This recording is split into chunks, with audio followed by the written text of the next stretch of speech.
Olá, tudo bem? Estamos mais uma vez aqui para trazer uma palavra para o seu coração, para compartilhar uma porção da palavra de Deus com você. E sempre fazemos na esperança de que Deus esteja trabalhando no seu coração, assim como acredito que também tem trabalhado no meu coração nesse tempo que a gente tem vivido.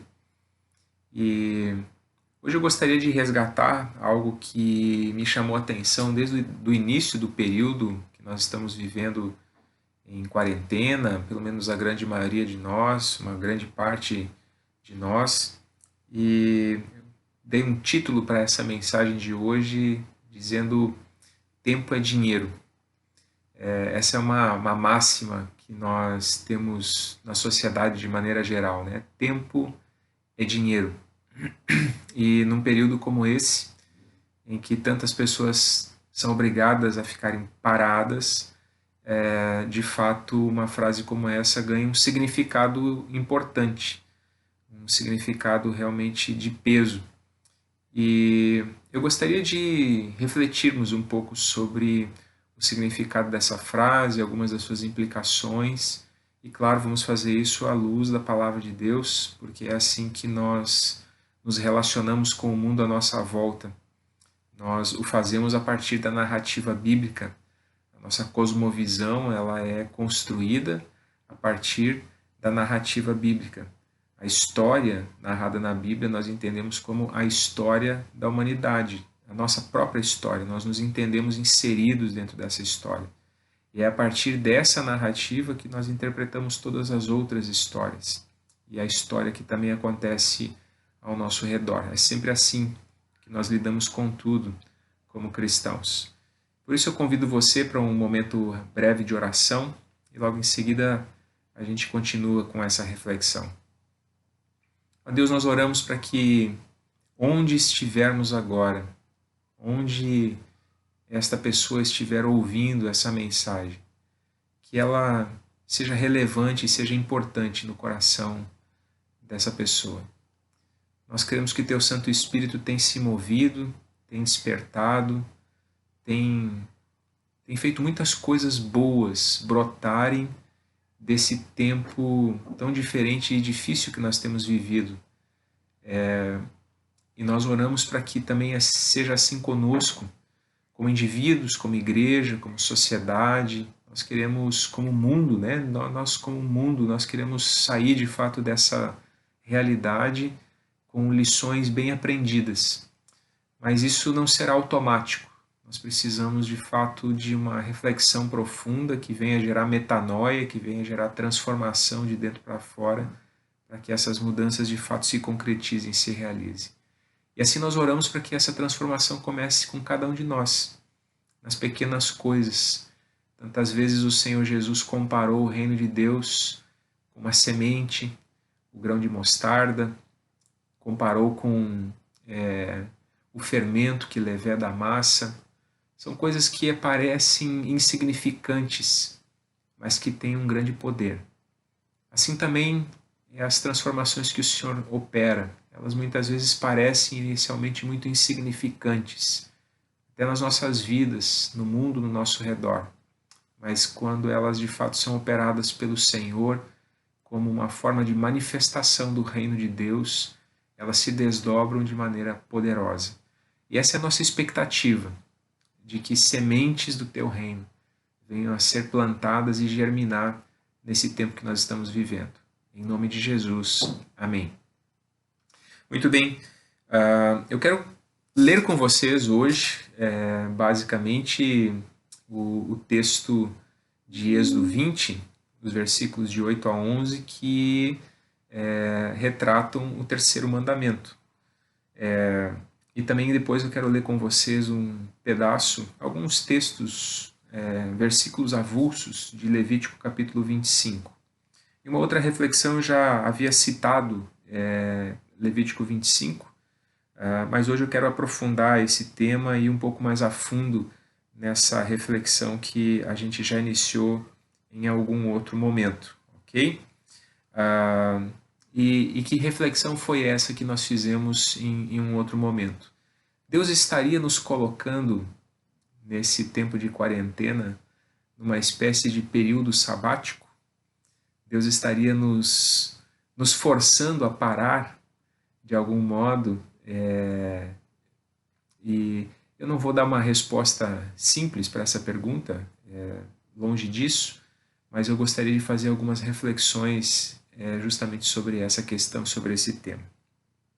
Em Êxodo capítulo 20, os versículos de 8 a 11, então nós lemos assim: Lembra-te do dia de sábado, para santificá-lo. Trabalharás 6 dias, e neles farás todos os teus trabalhos. Mas o 7º dia é o sábado dedicado ao Senhor teu Deus. Nesse dia não farás trabalho algum, nem tu, nem teus filhos ou filhas, nem teus servos ou servas, nem teus animais, nem os estrangeiros que morarem em tuas cidades. Pois em 6 dias o Senhor fez os céus e a terra, o mar e tudo que neles existe. Mas no 7º dia descansou. Portanto, o Senhor abençoou o 7º dia e o santificou. Santificar significa separar. Quando os utensílios do templo no Antigo Testamento eram santificados, significavam que eles eram de uso exclusivo para aquela tarefa, para seu uso sagrado ali no templo, no espaço do templo. Eles não poderiam ser usados para outros tipos de usos. Era exclusivamente para aquele uso ali no templo, aquele uso sagrado. Quando se fala do sábado como um dia santo, como um dia santificado, significa também um dia separado de maneira exclusiva.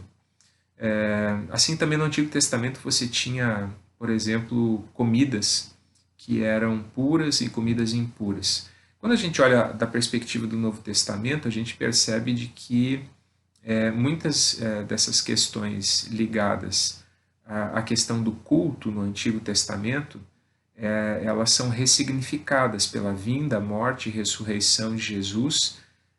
E isso inclui, por exemplo, a questão de alimentos puros e impuros. O Novo Testamento vai dizer que tudo que é recebido com ação de graças é santificado pela oração. Lá em Marcos, no capítulo 7, depois daquela discussão de Jesus com os fariseus acerca do que entra não torna o homem impuro, mas o que sai da boca do homem é que o torna impuro, o evangelista Marcos termina aquele capítulo dizendo: e assim Jesus considerou todos os alimentos puros. Por isso que quando a gente lê Colossenses capítulo 2, o apóstolo Paulo falando daquilo que era a sombra do que haveria de vir, ele inclui as festas religiosas do Antigo Testamento e também os dias de sábado, certo? Então, quando nós vamos falar do sábado aqui, nós não estamos falando do cumprimento religioso no sentido do culto que ele tinha e que ele ocupava no Antigo Testamento. A gente precisa ler o Antigo Testamento a partir da perspectiva do Novo Testamento, senão a gente cai num legalismo e a gente cai numa teologia que não reconheceu suficientemente a abrangência da morte e da ressurreição de Jesus, os seus significados. Mas o problema também é quando a gente, ao tentar fazer isso, acaba se esquecendo dos princípios contidos em várias leis do Antigo Testamento, princípios que continham valores muito importantes e que, na liberdade de não precisar cumprir a risca da lei, muitas vezes a gente acaba se esquecendo da sabedoria que há por trás daquilo que foi ali estabelecido por Deus para o povo de Israel. E me parece que em relação à questão do sábado nós temos algo muito importante que nós vemos relegando e deixando para trás ao longo da nossa caminhada. Então, quando a gente fala dos 10 mandamentos, a gente costuma dividir os 10 mandamentos em 2 tábuas, né? em duas partes. A primeira tábua, a gente diz assim, são os mandamentos que se referem à nossa relação com Deus. E a segunda tábua são os mandamentos que se referem à nossa relação com o próximo. E o mandamento do sábado, o terceiro mandamento, lembrando que a divisão dos mandamentos ela pode variar de acordo com algumas tradições religiosas, certo? Porque algumas pessoas dividem a primeira parte dos mandamentos de uma forma e aglomera a última parte, e outros aglomeram a primeira parte. Por exemplo, nós aglomeramos a primeira parte. O primeiro mandamento, para alguns, são dois mandamentos, para nós é um só. Eu sou o Senhor teu Deus, não terás outro Deus além de mim, não farás para ti imagem de escultura. Para nós, isso é não fazer imagem de escultura é uma consequência da primeira ordem, não terás outros deuses, certo? Mas a gente acaba então dividindo lá atrás, no final, o mandamento de não cobiçar a mulher do próximo das coisas do próximo. Mas os dois mandamentos se referem à cobiça, certo? Então algumas pessoas juntam a parte da cobiça e separam dentro do primeiro mandamento a questão de não ter outros deuses e não fazer imagens de escultura. Então, para alguns, o mandamento do sábado vai ser o quarto mandamento, ok? Mas são os mesmos mandamentos para todo mundo. Isso é só uma questão de como se dividem esses mandamentos, não é uma questão importante, ok? Então, o mandamento do sábado, ele está dentro das prescrições que regem a relação com Deus. Isso é uma questão bastante importante, e a gente vai ver alguns desses significados. Em primeiro lugar, o descanso sabático, ele era um freio para a idolatria. O descanso sabático era justamente um freio para a idolatria. E é justamente aqui que a gente vai conectar o título dessa mensagem de hoje. Quando a gente diz tempo é dinheiro. Não é só hoje que tempo é dinheiro. Também naquele tempo as coisas funcionavam dessa forma.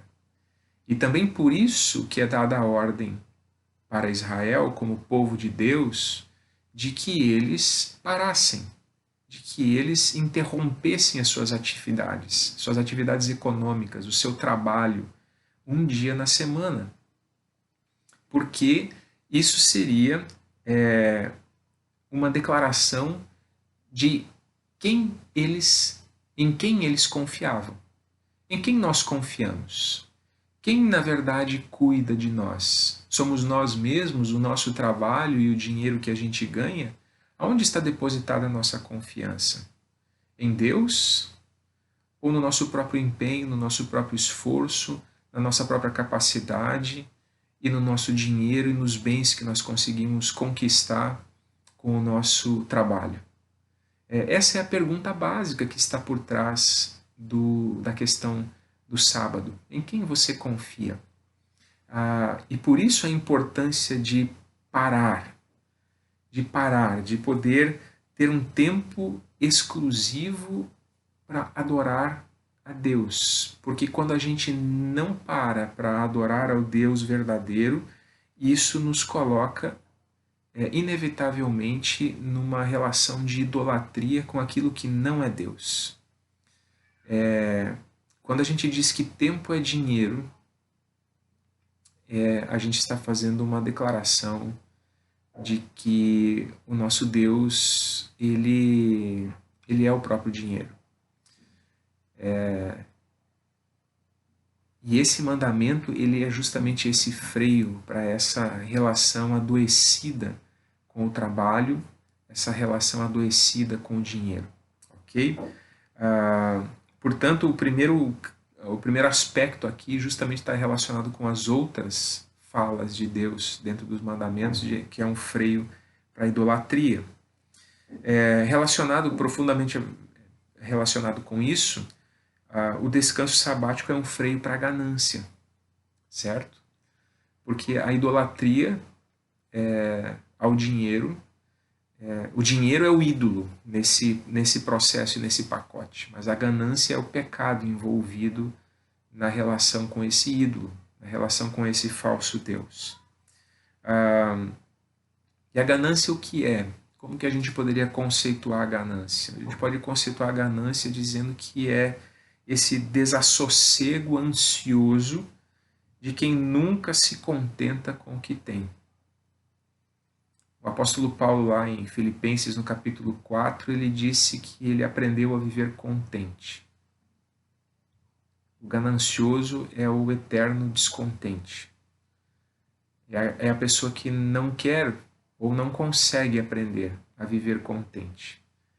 É a pessoa com uma alma insatisfeita e insaciável o tempo todo. E aí isso nos leva para um ponto seguinte. A ganância nos leva ao consumismo, nos leva a querer acumular as coisas. Esse ganancioso, que é um eterno insatisfeito, que busca o consumismo, preenchendo a sua alma vazia, preenchendo a sua alma vazia com esse consumismo, ele não consegue entender o que é uma vida simples. Ou, quando se fala em vida simples, isso para ele soa como uma história irreal, como se fosse assim uma espécie de conto de fadas. Uma espécie de conto de fadas. Eu tenho essa sensação assim de que às vezes quando nós lemos Mateus capítulo 6, não andem ansiosos de coisa alguma. Olhem para as aves dos céus, que não semeiam, não guardam em celeiros, mas o Pai Celestial cuida delas. Olhem para os lírios do campo. Eles são uma erva que hoje está aqui, amanhã não está. Mas nem Salomão se vestiu como uma delas. Nós olhamos para textos como esses e dizemos que lindo. Como quem lê Alice no País das Maravilhas. E a gente não consegue aterrissar dentro desse texto. A gente não consegue ler o que Jesus disse, sim, busquem, pois, em primeiro lugar o reino de Deus e a sua justiça, e as outras coisas serão acrescentadas. A gente lá no fundo, a gente diz, eu tenho que dar conta.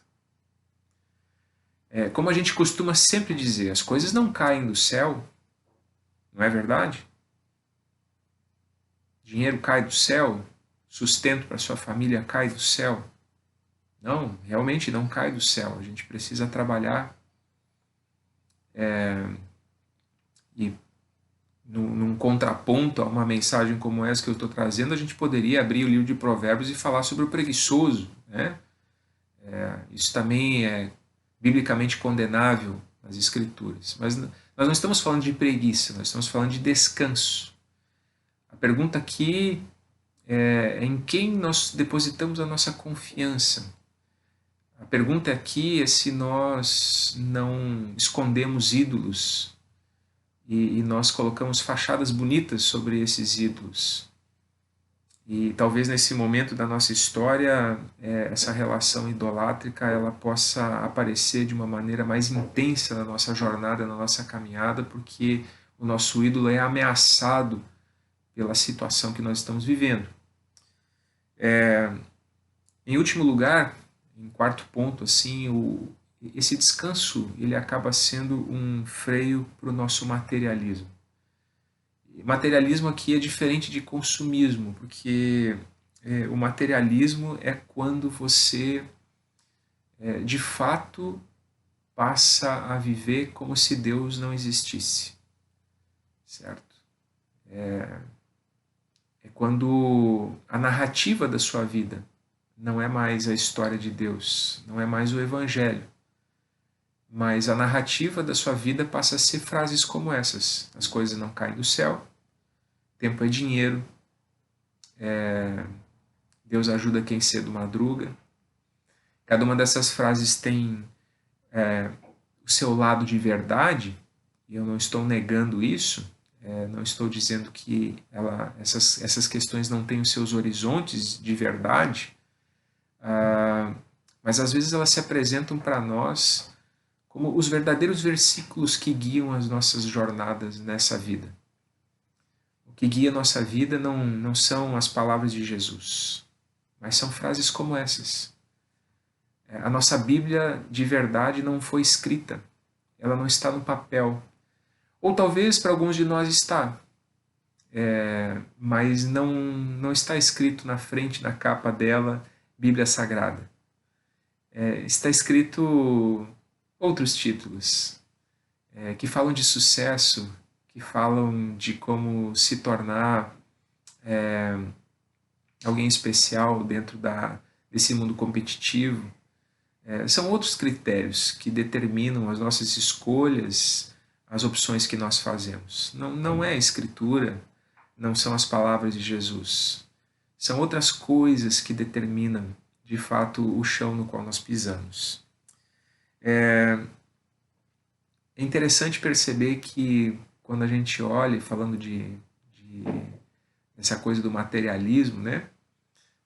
O materialismo ideológico marxista, por exemplo, ao ser implantado na antiga União Soviética, além de destruir templos, de arrancar os ícones cristãos do território, de perseguir cristãos, de proibir a Bíblia e outras ações coerentes com a ideologia que ali estava sendo implementada, de que a fé é o ópio do povo, de que a religião é o ópio do povo, também se tentou arrancar algumas questões que estavam arraigadas na cultura. Uma delas foi o descanso semanal, de 7 em 7 dias. Né? E se eu não me engano, naquele período eles tentaram implementar um período de descanso de 10 em 10 dias, para que justamente se rompesse com essa marca dentro da cultura, que era uma marca cristã, que vinha desse mundo judaico-cristão. Mas isso se demonstrou muito ruim. As pessoas não responderam bem a isso tudo. E não funcionou, não deu certo. Mas quando a gente olha para o nosso mundo ocidental, capitalista, a gente percebe que o mesmo processo aconteceu, não através de uma revolução, e não de maneira violenta, mas de maneira lenta e gradativa. Nós fomos deixando de lado questões que eram muito óbvias para os nossos avós, para os nossos pais. Puxa, os nossos avós, tantos deles vieram do mundo rural, eles não tinham as máquinas que nós temos, eles não tinham, as nossas avós não tinham os eletrodomésticos que nós tínhamos, muitas das coisas que eram feitas, os alimentos, a lavação de roupa, tantas coisas eram manuais e despendiam muito tempo, coisas que hoje as máquinas fazem tudo por nós. Mas interessantemente, aquelas pessoas que tinham que trabalhar tanto, que tinham que despender tanto tempo para fazer coisas que para nós hoje são tão rápidas de serem feitas, elas tinham tempo para se reunir num domingo, por exemplo, para almoçar juntas, para tomar um chimarrão, para tomar um café da tarde e para conversar. Nós inventamos coisas, a tecnologia fez com que nós conseguíssemos resolver coisas que demoravam muito tempo para serem resolvidas em instantes. Mas, apesar disso, a gente não tem tempo para aquilo que é prioritário. Eu, pessoalmente, eu acho que o nosso mundo ocidental perdeu muito pelo fato de que os shopping centers e os mercados estão todos abertos aos domingos. Eu não estou aqui defendendo domingo ou sábado, essa questão ela é irrelevante aqui, por favor. Não é essa a questão. A questão é de que a gente não tem mais tempo para parar. E a gente não para. E a gente está sempre freneticamente atrás do relógio, tentando cumprir tarefas o tempo todo. E isso tem feito um mal horrível. As pessoas estão ansiosas, as pessoas estão afundadas em vícios, elas estão sozinhas, solitárias, elas estão cheias de problemas emocionais de todos os tipos. E nem tudo tem a ver com essa questão. Mas em grande medida nós adoecemos também porque nós não aprendemos a parar. Nós adoecemos porque a gente não aprendeu a parar. E não apenas nós. Quando a gente lê textos como Levítico, capítulo 25, que fala sobre o descanso sabático da terra, ou então do ano do jubileu, lá Deus prescreve para o povo de Israel que está entrando na terra prometida que de 7 em 7 anos a terra deveria descansar. Eles não deveriam plantar, eles não deveriam fazer colheita, eles deveriam apenas pegar o que a terra produzisse. É muito interessante aquele texto, porque ali a gente percebe que por trás dessas leis Deus estava tentando impedir a acumulação de alguns, e portanto o sábado ele é um freio para a exploração do próximo. Porque uma vez que você freia a ganância, você também freia a acumulação e você freia a exploração. A gente poderia falar muito mais tempo sobre isso, a gente não tem aqui esse tempo, mas é algo no qual a gente deveria e poderia e deve refletir, especialmente nesses dias que nós estamos vivendo. A gente tem visto por aí as pessoas dizerem de que está sendo possível ver um pôr do sol na cidade de São Paulo. As montanhas do Himalaia estão sendo avistadas. Antes as pessoas só enxergavam o céu cinza, poluído. A poluição diminuiu. Alguns se surpreenderam ao descobrir que existem peixes nos canais de Veneza. E as pessoas têm olhado e dito: a terra precisava de descanso. A terra precisava de descanso. E nós não dávamos descanso para a terra.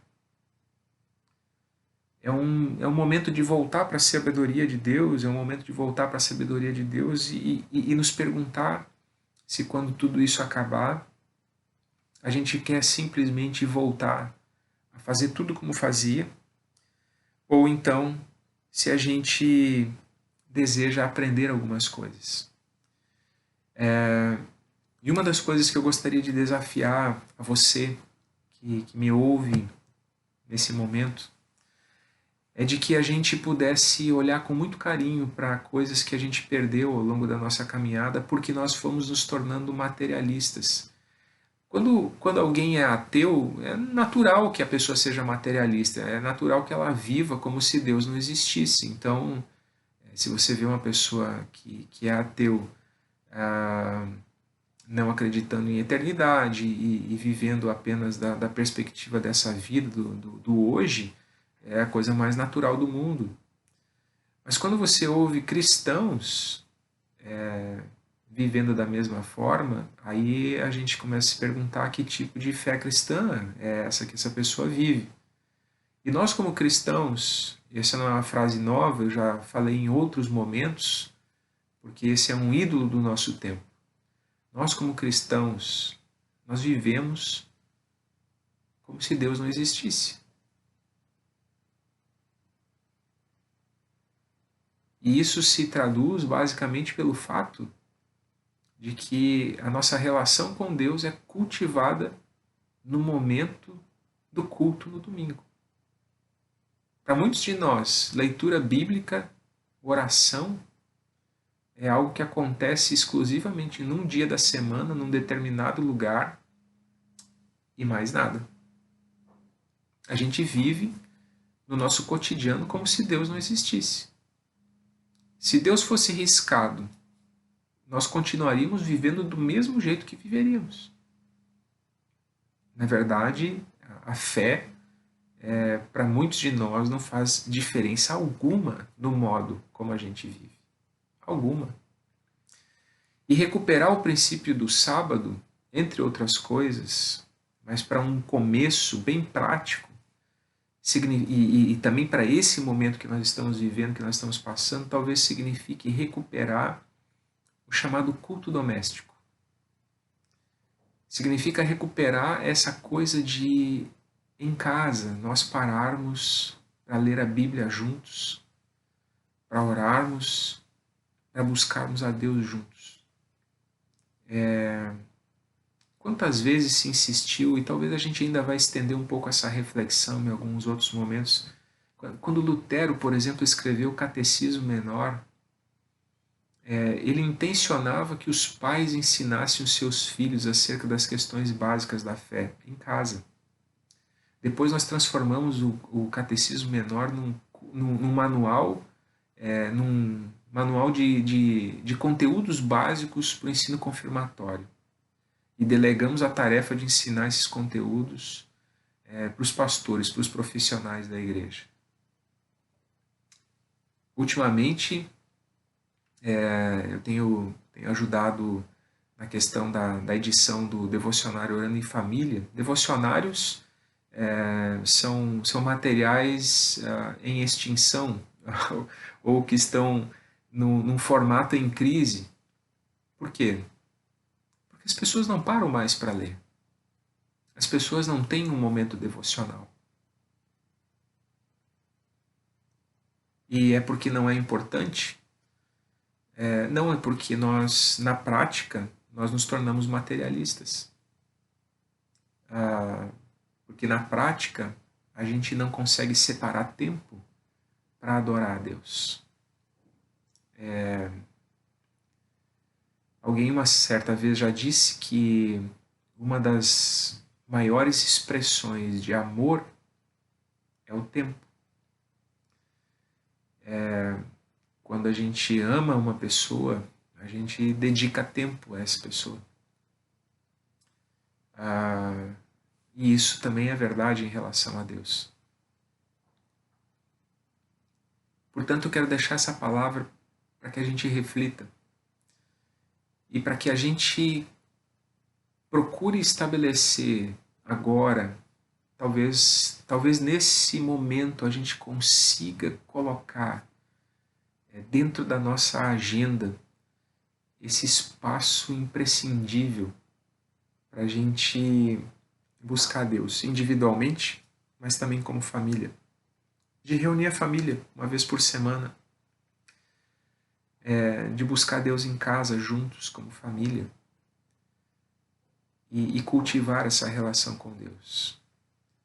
Para que a gente não confesse a Deus com a boca, mas o negue com a vida. Não diga que crê com a boca, mas viva como se ele não existisse. Esse é o desafio que eu quero deixar com você.